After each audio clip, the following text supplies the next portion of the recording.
try as he did, an alert and smart FBI agent couldn't get much attention last summer when he tried to alert his bosses about something suspicious he noticed before September 11th. He's getting plenty of attention now, and everyone wants to hear what he has to say, including Congress. CBS's Jim Stewart reports tonight on the man and the memo.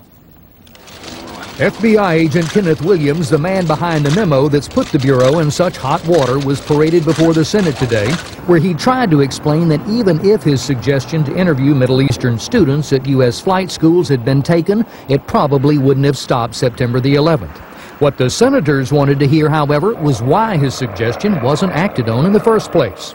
And even to this day, no one seems to know who knew what, why, or where these critical information went at FBI headquarters. Officials familiar with the memo now say it was prompted by Williams' hunch that followers of Osama bin Laden might be trying to infiltrate the aviation industry as either baggage handlers, flight attendants, or even as pilots.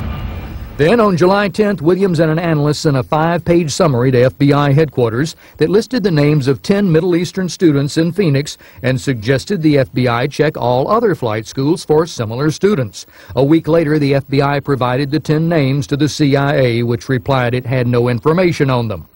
But citing manpower problems, the Bureau never did check out other flight schools. And it wasn't until days after the 9/11 attacks, when Phoenix-based agents complained to headquarters, that the memo finally made it into the hands of Assistant FBI Director Dale Watson, who quickly recognized its significance. We are like a soccer goalkeeper. We can block 99 shots, and the only thing anyone will ever remember is the one that gets through. The bottom line, officials admit, is that no one knows for sure what would have happened if the Bureau had aggressively followed up on all the Pheonix Memo suggestions. One certainty, however, is that if they had, they wouldn't be answering all these questions now. Jim Stewart, CBS News, Washington. And there are a lot more questions to come about intelligence failures, about opportunities missed, about who, including to a certain extent President Bush, knew about what terror threats were happening before 9/11, and what was and was not done, what was and was not shared by the government with the public. A lot more questions, but who should be asking them? CBS's Bob Schieffer is on Capitol Hill tonight with the real deal on that. Bob? Well, Dan, that is the question. How to investigate this is what has set off a really nasty partisan fight. The congressional oversight committees are already investigating. They plan to hold hearings next month. The Republicans, most Republicans, and the White House support that probe. But the Senate's Democratic leader, Tom Daschle, says this must go beyond just what the FBI and the CIA did wrong. He says there should be a broad-based investigation of all parts of the government, and he says that can only be done by a panel, a blue ribbon panel of outside experts. I've got here a stack of budget documents that were given to me tonight by another congressional source.